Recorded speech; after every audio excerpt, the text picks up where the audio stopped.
10 years from today, Lisa Schneider will trade in her office job to become the leader of a pack of dogs. As the owner of her own dog rescue, that is.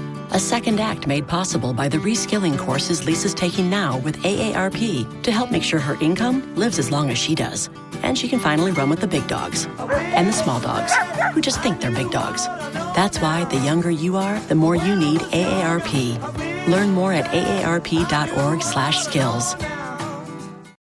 This episode is brought to you by Shopify. Upgrade your business with Shopify, home of the #1 checkout on the planet. Shop Pay boosts conversions up to 50%, meaning fewer carts going abandoned and more sales going cha-ching. So if you're into growing your business, get a commerce platform that's ready to sell wherever your customers are. Visit Shopify.com to upgrade your selling today. Being a marketer's no sweat. You just have to manage dozens of channels, launch hundreds of campaigns, score thousands of leads, and okay, fine, it's a lot of sweat. Unless you have HubSpot's AI-powered marketing tools to help you do all that and more. Get started at HubSpot.com/marketers.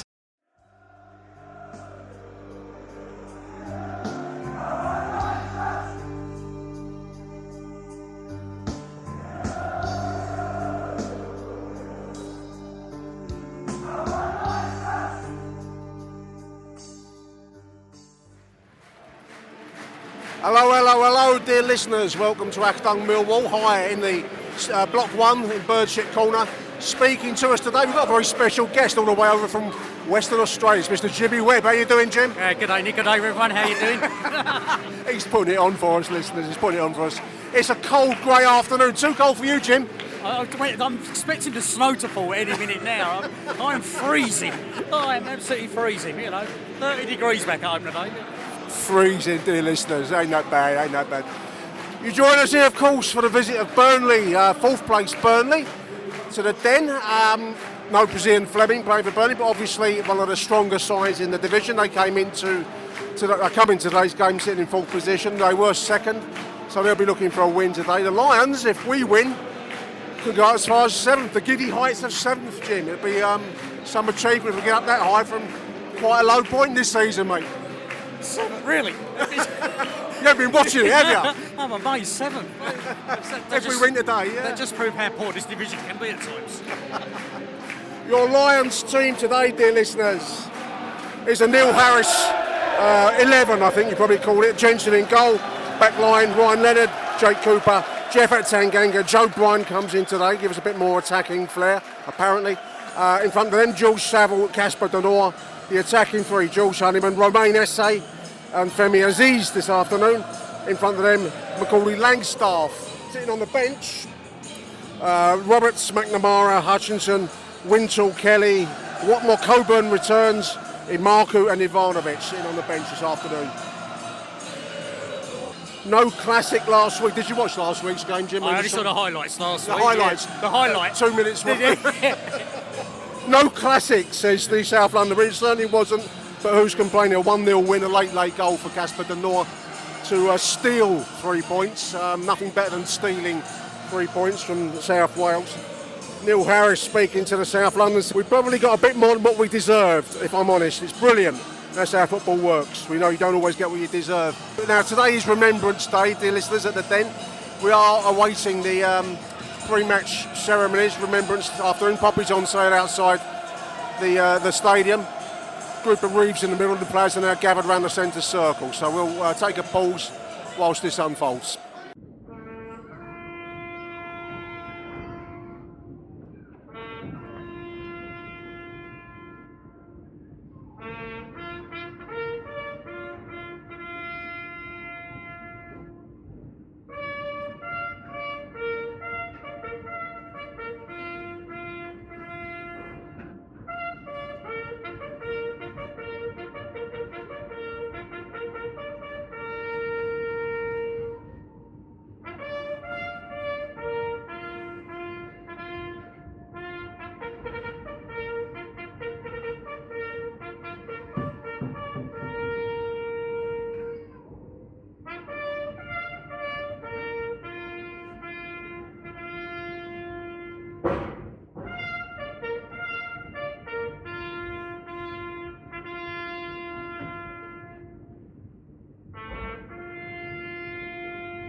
I've got to say, pretty near immaculate last post there, as ever. The club do these things brilliantly well. 4 members of the services, Navy, Army I can see, and I'm going to guess another cadet, Air Force I'm going to guess, yeah. From this distance, hard to tell. Well, I'm just amazed that that's the most pressure. Everyone's got his eyes on him, and yeah, it's faultless. No, not a flicker on the notes. That's really well done by that bugler now. It's going to be Burnley to kick us off, dear listeners, attacking the Coldblow Lane end in the first half, as per the teachings and writings and sermons, I dare say, of the Venerable Bede back in Anglo-Saxon Jarrow Monastery, 9th century Anglo-Saxon. Maybe that's what the Birdshit Corner have been reading. What do you make of the bird shit? You've got some dangerous animals out there in Australia, Jim. Anything that makes the bird shit you see here, mate? That ain't no pigeon that's made that shit. I've seen pelicans have less shit than that. Away we go. Burnley in claret and blue, Lions of course in dark blue and white. The new floodlights are on, dear listeners. Big hoo-ha in a week about the potential for a light show against Leeds United. It's on Wednesday night. Now, I'm going to say I am a dinosaur, Jim. I come from the 1970s. The idea of light shows at Coldblow Lane was a bit of a remote one. I remember the lights went off against, in a League Cup time, I think it was Luton we were playing, and they get it fixed. That's the nearest we had to a light show there, mate. But you're saying you have one at your local club in Aussie? Well, not in a local club, but at Optus Stadium for the Perth Scorchers. Every game there's a light show, done some music, and it's really good. It's really, really good. I mean, if you don't want to see it, then you just sit in the concourse, don't you? And, yeah, you do. Yeah. You know, it's a big hoo-ha over nothing as far as I'm concerned. We wouldn't be Millwall if we didn't have a hoo-ha over nothing, dear listeners. Today's game is being shown live around the globe via Sky Television. There's Macaulay Langstaff chasing the goalkeeper back there. They do bring away. And I'm sure you remember, Nick, pre-match night shows Cowboys and Indians before the pitch and things like that. That's right. With mock coffins on the pitch. Could you imagine the hoo-ha now? That was the Ipswich Cup Ipswich, yeah. Who thought of that? With blanks being fired at each other. What could possibly go wrong? It was in the pre-woke era for younger listeners. There was an FA Cup quarter-final. It was a big game, wasn't it? Yeah. High-profile match. And did we share 7 goals with Ipswich that day? We shared 7 goals. Very, very liberally shared it out. Someone decided that a pre-game Cowboys and Indians show. You'll often see photos on Twitter of the mock coffins on the pitch. Very bizarre. And it didn't end well. It didn't end well, no. It ended in tears, listeners. Anyway, always a good reception for the services at the Den, dear listeners. And I can see the flags being paraded down in front of the Coldblow Lane end, so getting good applause. Ball into Mills, the 29. He's found the 30 in space on the right. There's a near post shot, batted around by the goalkeeper Lucas Jensen. Must have gone out first. It must be a goal. It's a goal kick. So he did get down to it. Tight angle. Unearthly time to be playing football, dear listeners. 3 o'clock on a Sunday afternoon. Don't feel quite right. Nothing feels right about the day. He's right about football these days. Nothing, mate. What do you like the old morning kickoffs? You see them, yeah. 12:30 kickoffs are wonderful. It's 8:30 Saturday evening. It's prime time. Prime time, yeah. Mrs. wonders what's happening, and I'm getting the football out. Millwall wearing poppy shirts. I imagine those will be available for auction and the like for the poppy fund. Nice looking shirts actually, with the red poppy on them. Aziz, of course, with the assist for that goal from Casper de Noor last week. Hopefully that's going to do his confidence apparel good. It'd be great to see the boy flower. So what did you make of Jose wanting to be the next Millwall manager? Fabulous, wasn't it? What could possibly go wrong? This is what we need, a Major League ego with no money down there to spend. It'd be funny though, wouldn't it? It would be funny. Jose Mourinho, of course, if you haven't seen what Jim's referring to in a clip with, I think it's Sky News or someone, a little moment here where the shot from wayward from distance there by the Burnley 37. In an interview, Jose, joking, listeners, only joking, said he'd love to manage Millwall. We only live the other side of the river. That's apparently so. I was trying to imagine where he was living. A nice penthouse in Dockland somewhere, isn't it?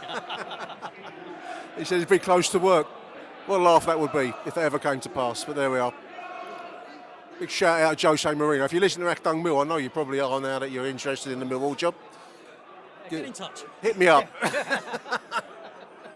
Ball dips into the middle. That's a lovely ball. There's Macaulay Langstaff. What can he do? Touched on his head. Aziz was wanting behind him there. That might have been the percentage. Nice move, nice ball in from the angle there, and found just out of his control to find Langstaff. Couldn't get any control on the final shot, but Aziz was there. So nice move. 12 minutes. I imagine Scott Parker would have written in his leather crocodile skin notebook, balls over the top from angles. Aziz penalised over on the right side, to the derision of the Dockers stand.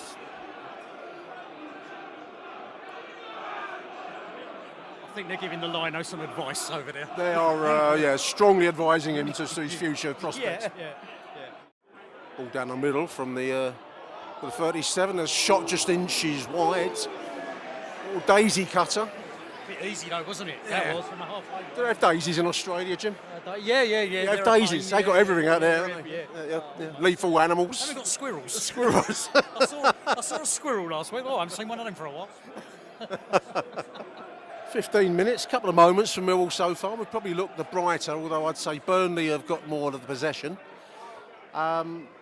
Nothing really. I think we need a bit of a light show to try and enliven things down there, listeners. Bloke to our right, just silently giving a wanker sign to the whole Burnley away travelling support. Sounds like he needs to go on a diet.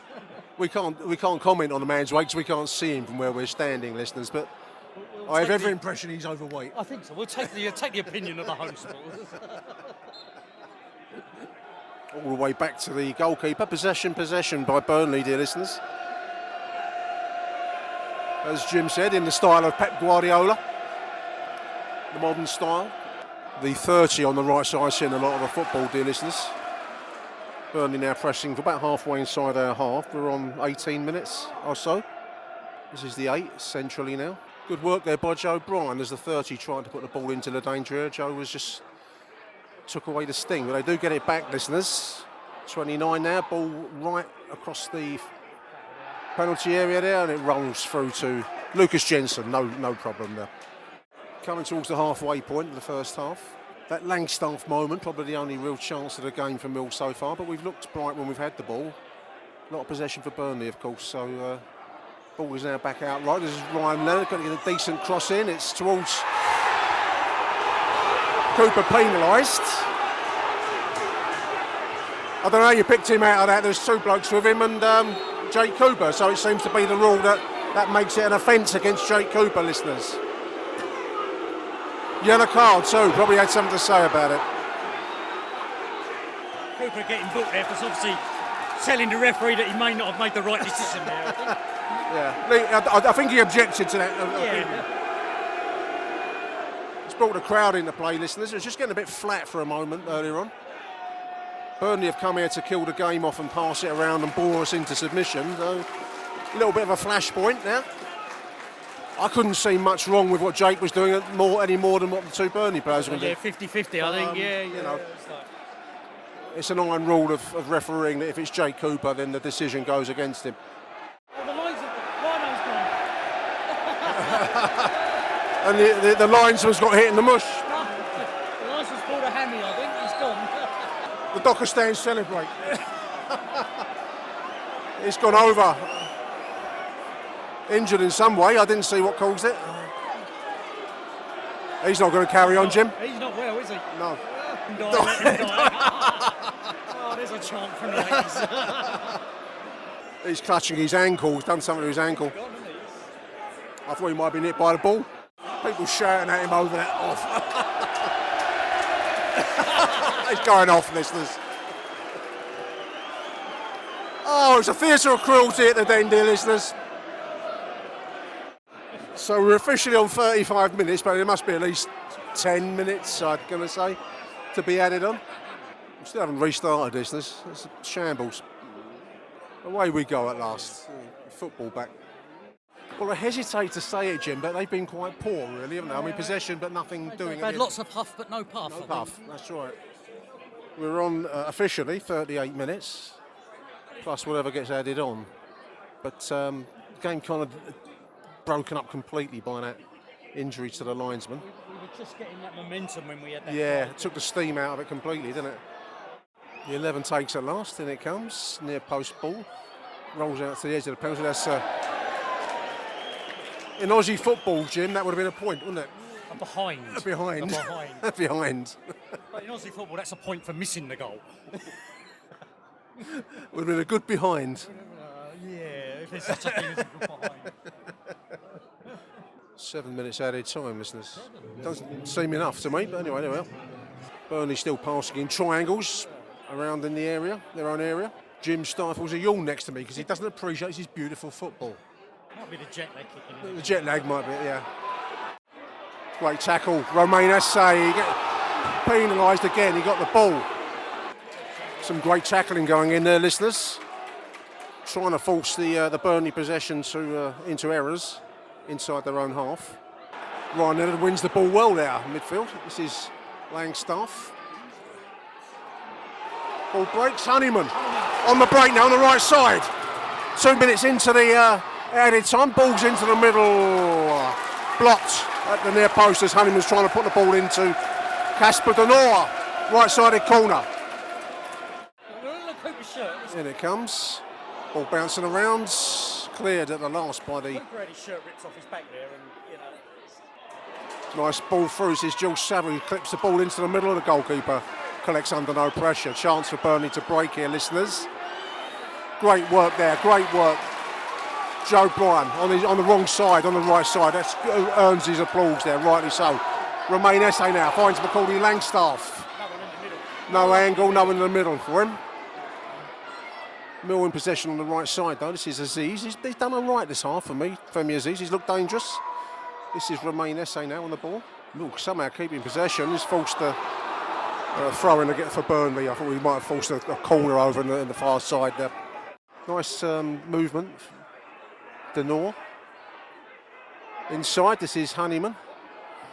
Ball in, there's Langstaff. Nice flick header, pushed over the bar by the goalkeeper. Best moment of the half for Millwall there, Jim. Finally. Corner on the right side, be the last it must be surely time. Action of the first half, I think. If we get a wiggle on. Joe Bryant to take it. Nice save for the goalkeeper. Yeah, it was a good tip over. I think he was just dipping in, yeah. I don't know what Kuba's supposed to do. If he should be there, you know. That's it. Don't go there. He's standing there and spitting his shirt rips off his back, you know. The shirt off again. He's nearly torn off his back. He's bouncing around. Oh, bouncing off the line there. It falls on the right side. This is Joe Bryan. Little dinky ball. There's Aziz! Fires it over from close range. The penalty spot, excuse me. Nice moment. Two nice moments at the end of the half. And that just sums it up half-time, just as we got into the game. Yeah, again, yeah. Good half by Millwall. We've taken the game to them. Dominated by the injury to the linesman halfway through it, but there we are. Burnley haven't really done anything up front, have they? No. And the best chances for all Mill's way. So at the break, Mill 0, Burnley 0, but very much in favour of the Lions, I would say so far, dear listeners. We're back after these messages. Achtung, Millwall. This episode is brought to you by Etsy. Oh. Hear that? Okay. Thank you. Etsy knows these aren't the sounds of holiday gifting. Well, not the ones you're hoping for. You want squeals of delight. Happy tears. How did you? And spontaneously written songs of joy. I am so happy. Oh yeah, oh yeah, oh yeah. Okay, the song needs a bit of work, but anyway, to get those reactions, make sure everyone on your list feels heard with handmade, handpicked, and designed gifts from small shops on Etsy. Gifts like personalized jewelry, custom artwork, cozy style items, vintage pieces, and home decor to celebrate all of your favorite people and their specific kind of special. For original gifts that say, I get you, Etsy has it. Team's coming out for the second half, dear listeners. Just reading the Southwark News. Burnley boss Scott Parker describes the Den as the proverbial tough place to go. No stranger to a cliche, Scott, is he? He says it'll be a tough game, tough place to go. It's a certain style in which they play. So there's a big test ahead of the young team. He's been in Burnley. I thought we pretty much shaded that first half, dear listeners. We had the best chances very much towards the end of the half there. Earlier chance for Macaulay Langstaff, I recall, but very much a very difficult half to get any momentum going. What with a long, endless break of the linesman going off injured, and then the referees willingness to blow the whistle. But there we are. Anyway, Mill ready to kick us off for the second half, attacking the Cold-Blow Lane end as per the Venerable Bede's teachings. Jim's gone downstairs with his dad now for the second half. Probably see him again on Wednesday versus Leeds United. But second half, you just got me. Make do with me. Away we go. Mill done a great job so far, in my opinion, listeners. As I said, a difficult, bitty game of breaking up Burnley's desire to pass the ball around. We've pressed very, very well, in my opinion. Long half to go yet, of course, but so far so good. Neil Harris says Aidemo Imaku has found himself down the pecking order. He's on the bench today, but there are other forwards in front of him. There are clearly Ivanovic will be. I suppose Watmore will be, a similar kind of positional sense. But he says, for me, the answer is always the same, says Neil Harris. Players play when they earn the right or deserve to play. So, bit of a message there for Aidemo Imaku. Will we see him go out on loan in January? Remains to be seen. Darkness falls, listeners. Floodlights have been upgraded. I don't know if they look any brighter.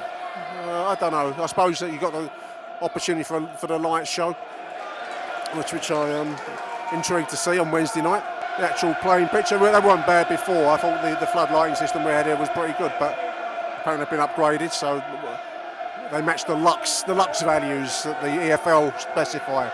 I read online. We are on 51 minutes. It's going to be a Ryan Leonard long throw on the right side. Good atmosphere building up in the second half. Could do with a Mill chance. There's a long looping ball forwards. It's going to come back to Leonard on the right side. He's got Aziz now on the outside of him. Ball in from Aziz. Headed ball. 1-0 Millwall! Who's it? Cooper! Looping header, ball in from the right onto the big head of Jake Cooper. Loops into the net. 1-0 Millwall. We'll see that again. There he is waving a flag. Very strange goal celebration. Let's have a look at it on the screen, dear listeners. Ball out wide right. This is Ryan Leonard. I think he feeds. No, it's Aziz, isn't it? Looping kind of ball. Looping header into the far corner of goal. 1-0 Millwall. Nicely taken. 52 minutes. Burnley on the attack now. They look to try and hit back instantly. This is the 30. Leonard clears after a fashion. Aziz, he's done well this game. Another assist for him there. Assist last week for the goal for Casper de Norre. Assist this week for Jake Cooper. I'm getting very into the modern terminology, listeners. I used to say crosses, but now I'm a modern football fan, so I say the assist.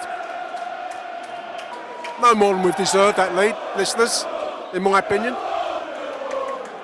We've strung the first half in my overall, and we started the second half very, very well with that goal by Jake Cooper. Good tackle there, de Norre. Falls to Aziz. What can he do? Shot on target, whip shot, but it was into the goalkeeper from distance. 54 minutes. Lions got their tails up at the moment. Millwall pressing very hard and fast. Ball breaks. This is de Norre. Players forward in numbers. Overlapping on the right side there is Saville. Burnley not enjoying the pressure, listeners. This is Romain Esse getting pulled back there. Free kick. Romain wanted play to continue there because he had the ball at his feet, and he loves it when he's got the ball at his feet. Free kick on the left side, probably too far out for a shot, especially with our shooting range. In it comes, Joe Bryan takes, deep. That's gone onto the head of Tanganga and wide. Goal kick. 58 minutes, dear listeners. Story of the half so far, obviously Mill leading by that well-taken Jake Cooper goal from the Femi Aziz cross. We've been pressing very hard and forcing errors into this Burnley side that aren't used to that kind of treatment, I think. And there's a stinging little challenge there, George Honeyman on the 24, I think, for Burnley. Yeah, Zian in his interview said he would have loved to have been playing today and experienced the den, which he loved, he says. But as an opposition player, got to be careful what you wish for, Zian, I think. This is Aziz in the middle. He's coming into his own now. It's a good jinking run there. This is Esse shot. trying to find Langstaff there. I thought it was a shot. It was actually a hard pass. This is Tanganga. The crowd love it when the boy gets stuck in. Here he goes again on the right side. He'll run forwards. He's takes his man on. It's going to go for a goal kick. I remember once at the Den, Barry Kitchener went on a dribbling run out of the central defence. Didn't happen very often, but when he did do it, it was the most wonderful sight I've ever seen. It was like the Tirpitz going on a speedboat run down the middle of the pitch, and he had a shot at the end of it, which needed a goal but went wide. But it was a wonderful sight, and I've seen it with my eyes, like the attack ships off the Stargate, the Sandhauser Gate, or whatever that speech is in Blade Runner. You know what I mean, listeners. The Burnley subs getting some friendly advice there, dear listeners. A critique. Cooper dispossessed there. A little chance here for Burnley. The 30 fires high over bar. Cooper almost got done for a lemon there. He was trying to escort the ball out for a goal kick, but the guy nipped it off him at the last. Fell to the 30, put it high over the bar. 67 minutes, halfway through the game, halfway through the second half rather, 3/4 of the way through the game. It's been a terrific Millwall performance so far. We've really challenged well. We've put a lot of effort into the pressing side of the game. We're leading by that looping header from Jake Cooper earlier on. It's been a top performance. Standout performances, I think, for me. Jules Saville, Jules Honeyman, the amount of work those two are putting through in midfield. But the whole side have really stepped up to the plate this afternoon. Last quarter of the game, still work to be done though. Ball over the top, trying to find the 9. He takes. This is Burnley on the attack on the right side of the Mill penalty area. That's a cross in. That's headed clear by Aziz and Honeyman. Bit of pressure from Millwall. First time in the game really where we've come under any kind of pressure. This is the 8. This ball into the middle. It's a clash of heads there between Tanganga and who was that that's gone down there? Joe Bryan down. Took a full smack in the face there. Got to say, I haven't even heard the Burnley support. I don't know what level of numbers they brought down there this afternoon, listeners. It's a long way to come on a Sunday afternoon, to be quite honest. Such is modern football, isn't it? We've got 2 subs warming up. Dan looks like is that Danny Mack. He may come on for Brian here. He may take him out of the equation. Millwall trainers left a strategic foot on the pitch. Referees. Yeah, the substitution's taking place now. Danny Mack's coming in. That's what Jose Mourinho would have complained about with the lady doctor. I don't know if anyone remembers that incident. He was complaining she didn't understand football. Our trainers stayed on the pitch. The play can't continue whilst he's on the pitch. Burnley players having something to say about that. Portly guy, he's come off now. Joe Bryan's left the field. Danny Mack's come in, dear listeners. Burnley have raised their tempo somewhat, dear listeners. Chasing the game, of course. Spreading the ball in leftwards. Ball into the box. Balls to Femi Aziz. Good clearance there by Tanganga. Aziz coming out. Good applause for him. Good to see it. The boys' confidence is getting better and better. Cross for the opening goal, of course. The only goal of the game so far for Jake Cooper. Femi Aziz getting good applause. Wintle coming in. Coburn coming in. Langstaff coming out. And looks like Watmore coming in. Romain Esse, sorry. Coburn getting in the mix. It falls to Watmore, being pulled back by the shirt. He's got Honeyman overlapping him. What can he do? Little dinky cross back into the mix. It's bouncing around in the 6-yard. It falls to Casper Denor, who blasts high over the bar. Difficult chance. It was the kind of falling ball and hit it from the edge of the penalty area, high and wide. Nice work, Jules Saville. My man of the match, Jules Saville, listeners. The amount of work he's got through, the tackling. I'd also mention Jules Honeyman in the same sentence. Here come Burnley on the break. On the right wing now. This is, they've got no one forwards, but the players streaming back. Great interception there by Gaspanaro. Punches the air in joy at that interception. Good boy. Cut out a nice Burnley opportunity there. They do have the ball. Late in the game, 88 minutes now. Hoof clear by Jake Cooper. Burnley just outside the Mill penalty on the right side now. Ball into the box. Header over the bar. There's been some performance by the Lions, dear listeners. Second half especially. we've pressed across the whole game. We've looked really strong against one of the better sides in the division. Let's not forget that. For sure, we've come under a lot of pressure as the game's wore on. We've looked, we're out on our feet in some cases, but maximum performance this afternoon. Just got to see it through these final few moments. Ball breaks. This is Joe Saville on the edge of the penalty area. Bundled over. It's going to be a free kick. Millwall. Watmore was asking the bench Mill Harris what he wanted to do here, play it wide and go to the corner. I think the shot is the option that I would favour as a fan, but we'll see. Joe Saville stepping back. Fairly central, it's on the right side of the D. So over the bar. Huge performance this afternoon, dear listeners. We should be now at the last few moments of a magnificent performance, one of the best Millwall performances I've seen in a long time. Watmore indicating frantically for Jensen to put it down the line into the corner. Danny Mack getting involved with the 30, giving a bit of earache, I think. Yes! Full-time referee's had enough, passing around with a 30. Brilliant, magnificent win, listeners. Words are failing me in the moment. The last few seconds are a bit frenetic out there. A little bit of argy-bargy on the pitch, but a wonderful win. Magnificent performance by Millwall. Man of the match from me, George Saville. I've said already, Saville, maybe Honeyman. Saville for me, that was a wonderful, full effort, full committed pressing performance by Millwall to prevail over one of the best teams in the division. Let's not forget that, a hugely expensive side. Wonderful win, and there's the quote. Francis Rossi, take it away.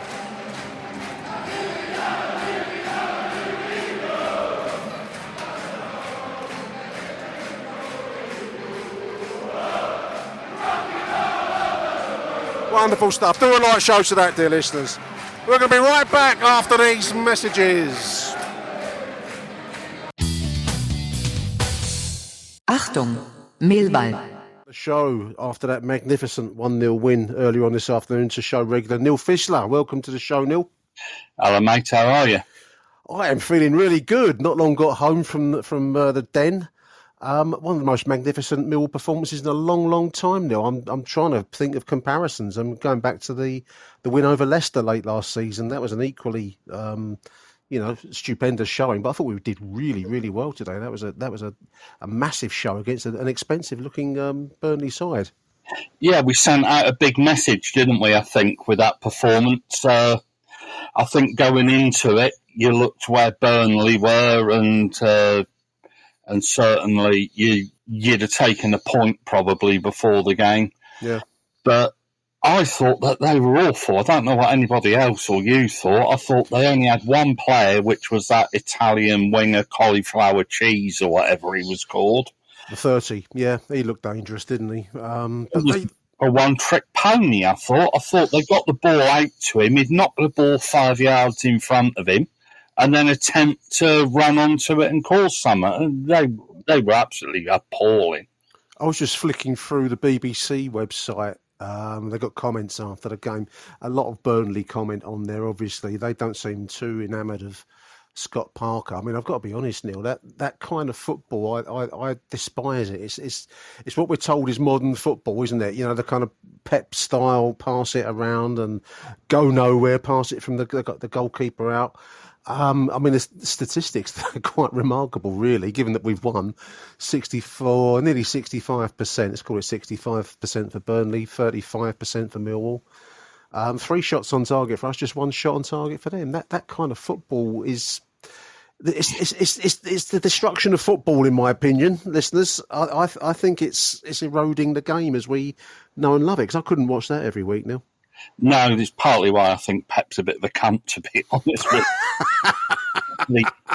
I despise the man. I've got an irrational hatred of Pep Guardiola and his tactics and the way that he's come in, and now seemingly everybody wants to copy him and wants to copy the way that he plays. Us, to a certain extent, I think that we would be absolutely devastating with 2 up front. But because that idiot facing 116 charges of cheating doesn't actually doesn't actually play that way in that club. It seems that we don't, but no. To be honest, for all the possession that they had, I can't even think of their shot on I can't. Shot on target, but I can remember all of ours. And to be honest, we didn't have much of the ball in that first half, but we weren't really threatened, apart from the Italian winger. Yeah, and I thought the big lad up front for them looked as if he might do something, but looks were deceiving because he was awful. And he was very well marshalled by Cooper and Tendanga. Yeah. Apart from that, mate, there was, you look at them and you think, how in the hell are you anywhere near the top of the table? Well, I think the way they're at the top of the table is everyone plays the same way. It's remarkable when you look through the comments. I mean, as ever, people condemn us for hoofball. I don't see what we're doing as hoofball. It's containment and then hitting on the break, which, you know, against opponents at this level, these came into the game. They weren't second in the table. They'd fallen after yesterday's results. But this is a highly rated side, Neil, and I think we just nullified them in the first half. I was trying to think of the shot. You're right. I can't remember what it was.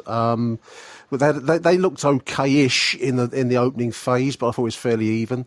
I think Langstaff had a kind of a half chance, which he shot wide at from close, and then those two moments at the end of the first half where Aziz, who I thought was excellent today, went close, and Langstaff he forced a good save out their goalkeeper. Mate, it's a hell of a header. Yeah, from Langstaff, and for a guy who doesn't get a lot of chances, and he won't get a lot of chances playing in this Millwall team. Yeah, I think he's a magnificent acquisition. He's a real throwback, isn't he? He runs, looks dangerous. I think if you put the ball in the 6-yard box, he'll snaffle it up. But Aziz, for a player who was written off as being the next Tyler Bury 5 minutes after he arrived. He was the next Paris Cowan Hall, Neil. I think Tyler Bury probably would have been happy with that comparison. It was typical, isn't it? You don't look like Lionel Messi, Cristiano Ronaldo, Jude Bellingham, and Erling Haaland all rolled into one within your first 5 seconds of your Millwall career. You're written off. But I tell you what, he's fast becoming a player that I'm really enjoying watch play. Yeah. Because he looks as if he's got a bit of confidence about him now. Yep. He's grown into the shirt. Because let's face it, he's come from a Reading team that were challenging for a place in League Two for most of last season, weren't they? Yep. And he's jumped up a couple of levels. One level, but with many levels in a sense that he's now playing for a team that have got ambitions of being in the top half of the Championship, and they're not looking at League Two. And he's really growing into that shirt, and it is a... let's face it, being a winger at Millwall, I was thinking of this when we were playing the game. Yeah. Being a winger at Millwall, it must be the worst job in football because you've either got the West Stand lower in motivation, and the other way you've got the East Stand lower. I don't know which one I'd choose, actually. They're both equally as... In the middle of midfield, can you? And just suddenly... You can't hide, no. Yeah. But I thought he really came into that. He got man of the match. Now then, it'd take a brave man not to give him man of the match. I think you could have picked... I personally went for the George Saville. I thought put a magnificent amount of effort. I wouldn't have gone for him either. But I actually think Jensen didn't have an awful lot to do, so maybe exclude him. But otherwise, it was a magnificent show across the whole side. Who we're going to go for? I don't know. I mean, I won't argue with Aziz, Neil. I think he's really making strides. You know, he's come from... I don't care what people say. I mean, Reading have had their heights and they've got their lows at the moment, but it's not an intense club like playing for Millwall is. I don't care what anyone tells you. To play in front of the Den can be the most magnificent experience of your life, but it can also be the most damning, because if you don't rise to the levels required in that bear pit, which is what it was at times this afternoon, we've seen many players of skill fail there, Neil, and I take my hat off to Femi Aziz, because he's risen to it, and he's showing a lot of confidence, and that's two crosses in 2 weeks now for goals. He can't do more than that, can he? Other than maybe put it in the net himself, perhaps. But I think that's a real tribute to the boy, because it takes mental strength, and he's got it, and that's wonderful to see. And he's actually growing with each performance. I actually thought my man of the match was actually Casper Dinor. I thought he had an absolutely towering performance for us today. I thought he had a magnificent game. I thought that you could almost have given it to anybody. I think you're right. I think that one player you would struggle to give it to, I think, was Esse. I think they marked him fairly tightly and kicked him quite a lot. Well, he's got to get used to that, Neil. That's the kind of attention he's going to draw, isn't it? He's got to find a way around that. The top players do. Yeah, it was a bit rich. Burnley fans moaning about us. They started youth ball pretty much from the start. Yeah. And how many in their penalty area, it resembled all in wrestling on Jake Cooper for most of the game. He almost had his shirt torn off of him. He had no shirt on at one point. They were manhandling him, which the referees now seem to tolerate. I don't understand that, because even worse, small man syndrome Gavin Ward, the Napoleon of Football League Paris. But honest, you were the guy straight armed by their central defender or their forward, gets up as a moan. He couldn't produce a yellow card quick enough, could he, small man syndrome? No, I think it's the eternal referee's got to show that the Den doesn't dominate him syndrome. While we're on the subject of refereeing now, I want to berate the refereeing system set up there today. The amount of time it took to get shot of that linesman who's pulled up. He's not. You could, I'm sitting up in the stand opposite. He's hobbling around. He's not going to continue. He can't continue. So just get the fourth official on. It just seemed to take an inordinate amount of time for that switch over to be made, and it took a real. We were building some momentum at that point. We're getting some steam up, and it just took it all away from us until the end of the half, when we managed to get the momentum going again, just as half-time blew. But it can't take that long to get a fourth official into uniform and over there on the other side, get the bloke off. Yeah, he changed. But it looked as if he went for a pill or something. because he actually ran down the tunnel. I don't know if he realised that. Yeah, all of a sudden that this was his big chance. He was his lino. He was going to run out in front of the East Stand lower, and all of a sudden his bum went. Maybe. It used to be the case. I don't know if it's still the case, but it could be that they have to get another fourth official before the game can continue for some silly reason. Timekeeping and the substitute management. You have to wait until the other fourth official, or the new fourth official, is changed and ready. That used to be the case, because I can remember when it happened the last time, and a lad who I used to sit with took over, Steve. I think he ended up running the line, didn't he, in the game? I remember something a few years ago. It happens, it's going to happen. Yeah. But you're right, 7 minutes of added on time at the end of that first half when we were pushing.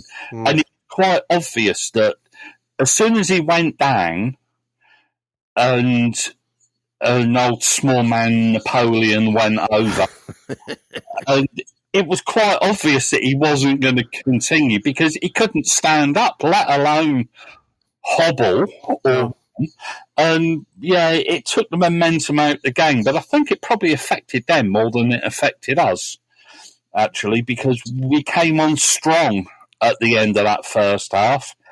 And that was kind of when they lost their way slightly. Yeah, well, not that they ever had much.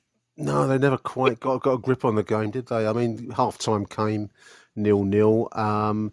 But we took the game to them in the second half. Magnificent goal from Cooper. Great cross from Aziz. We've mentioned him already, but that's a second goal-scoring cross in a week for the boy. And put away with aplomb by Jake Cooper. It's great to see him get a header in the box that goes in the net, because so many of our dead balls this season have kind of gone nowhere. But that was from open play. But it's just good to see the big man nod it in. Mate, it's been a serious problem for us this season. Yeah. The way that we take corners, free kicks, any dead ball situation, you're almost thinking, yeah, well, we might as well bloody line up in defence, waiting for the ball to come back at us, because it's gone nowhere. But it was a towering header. Wonderful. Absolutely. That was a throwback. That was a serious throwback to when football was good before that idiot pitched up at Manchester City.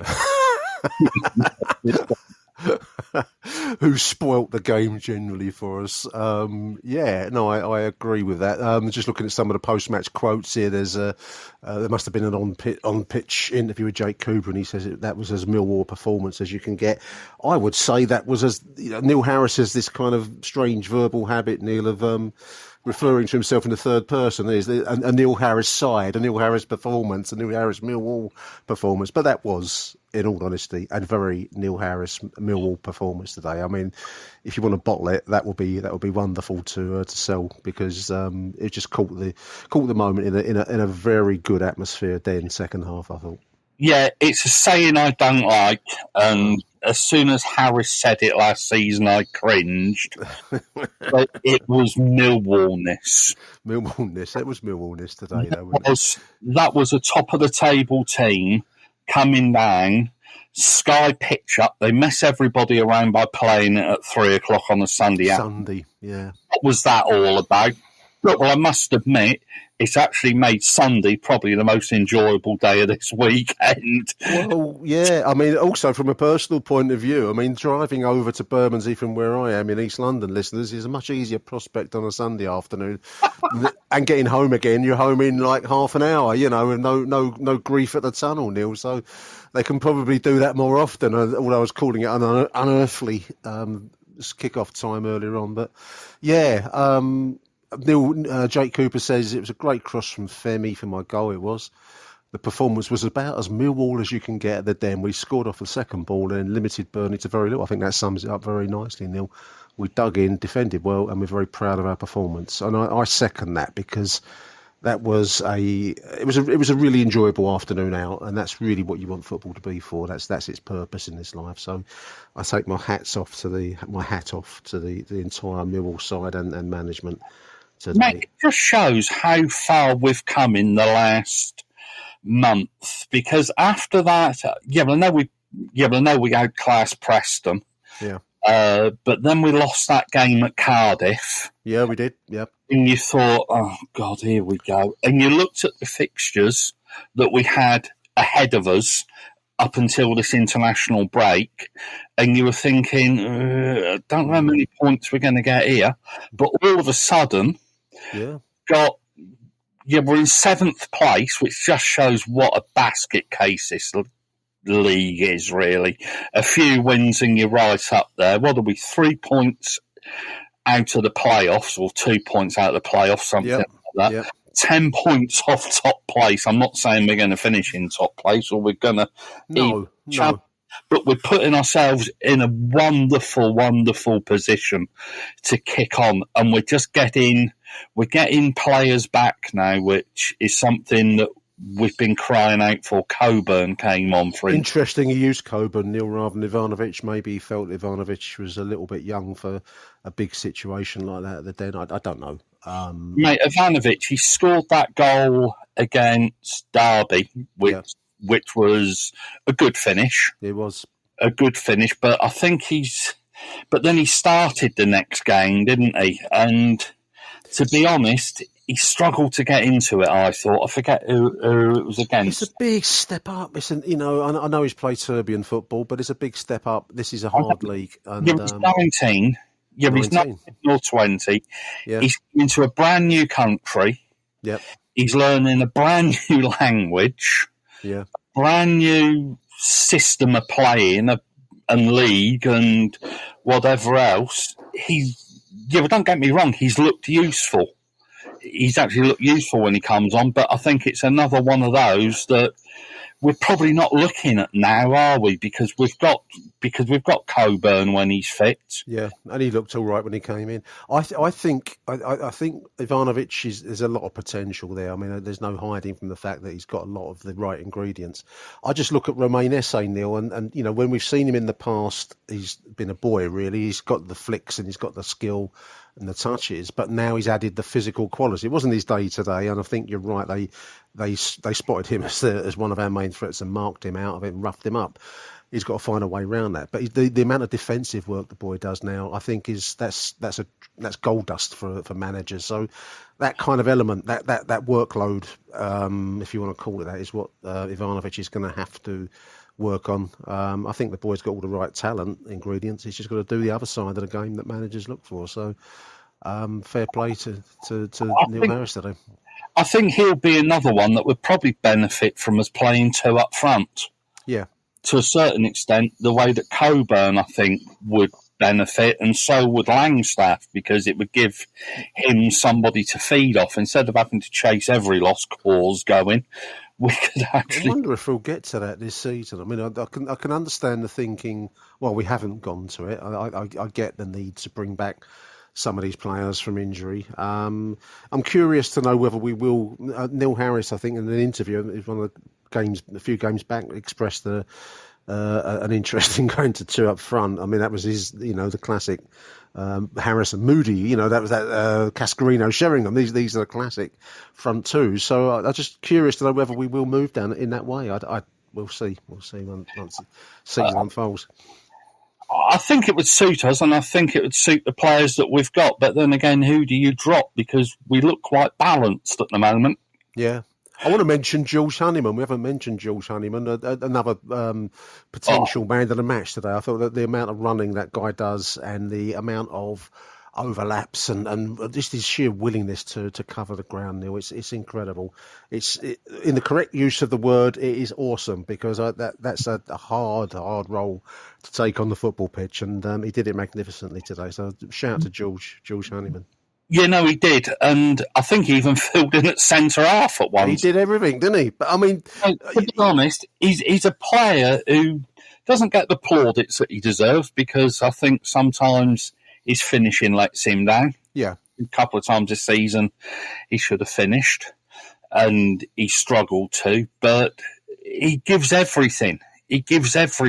And to be fair, I think it's unfortunate, because I'd quite like to see Esse in that position. I'd quite like to see Esse in the 10 role. Yeah. But you can't argue with what Honeyman does, what Duncan Watmore does when he comes on. Yeah, he came into the game late today and put himself around. So huge. I mean, just looking at just to conclude us, there was 9 games unbeaten for Burnley till today. They went down to their second defeat of the season, so just their second loss of the season. And all this old tosh from Scott Parker about, we came here knowing it's a tough place to come. Cliche city, Neil. We dominated the first 25 minutes. I missed that bit. But the game went away from us at the back end of the first half. Emotionally, with a young team like ours, we struggled in the big moments. We need to be more progressive in the front third. What does that mean? We get shots on goal and score. Basically, it means that they've got to get the ball up to that big lump that plays up. He's got to do something, basically. we can just about climb out of Jeffett's back pocket. Scott Parker, there we are. Anyway, enough about him. The man about Burton's, the man man at CNA. Yeah, but the man who got promoted to the Premier League with Bournemouth but got sacked. How does that work? You get promoted and you talk yourself out of a job. But you could actually see why they want Zian Fleming. Yeah. They're just an average team. They really are just an average team. I wonder if sometimes teams actually defeat themselves. It's a bit like playing Manchester City, I think, in a way. And and Liverpool to a certain extent. Teams actually lose before they go out on the pitch against them. They're overawed almost with the world-class 11 that's facing them. But I think that kind of football's great when it's played with a world-class 11, but you're not playing... Burnley weren't playing with that today, that's for sure. So they were playing with a little side, weren't they? And ineffective, very ineffective showing by them. On to Leeds midweek, another big situation. We do love the big games at the Den. Today was the first of two big games, so let's see what we get in midweek against Leeds. That's we seem to relish these big teams coming to the Den. One thing about Mill never changes. We, no matter what form of the club, we enjoy big theatrical situations like this. It's almost in our DNA, isn't it? Yeah, I saw Leeds and Plymouth yesterday, and they absolutely annihilated Plymouth. But again, I thought that Plymouth were awful, but it's the kind of game that we're going to be up for, and I think the big light show that they're promising us. I'm looking forward to seeing the light show. Game, I think that'll get the crowd out. I'm being sarcastic, listen. Just in case. Get there early Wednesday night, listeners. Get there for the lights show. Mate, it is going to be a magnificent game because we're on a roll. Yeah, they're doing reasonably, I think. And what can you want? What other way is there to spend your Wednesday night than watching Mill Leeds? There it is. Great stuff. One thing I do think we need to say, and we haven't said, was what a wonderful occasion. We criticise our club, quite rightly so, whenever it's required. So I think we ought to give them some plaudits for another absolutely magnificent remembrance Sunday, remembrance weekend. 100%. There's dignity about it, Neil. A lot of dignity about it, and fair play to the Millwall fans, who you'd expect nothing else but the travelling Burnley support. Also, the players. It really was very, very well done. And you're right. People were quick to, jump on the club often for small, trivial matters. But that was really well done today, and we've come to expect it, Neil. I mean, it's.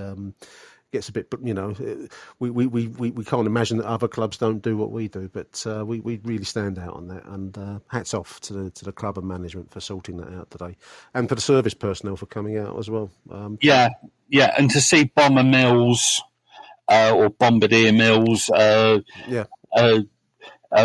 in front of the Jeremy Kyle stand, getting everybody behind the team. It just sums up what our club's all about and what we're good at. We're good at these things, so we should celebrate what we're good at. And to everybody that organised it, Mel, Mickey, anybody at the club, you've well done. Again. Done us proud. So well done, everyone. You're right. Well said. Great stuff, Neil. I think we're done, mate. So big thank you, Neil Fissler, for joining me on Saturday evening. Sunday evening. I've got to get my Sunday evening at 26 minutes past 7. You don't want us to get promoted to the Premier League. You can't make this a bloody habit, can we? Oh, mate, weird, isn't it? There we are. Big thank you, Neil. We'll talk soon, mate. Definitely. All the best.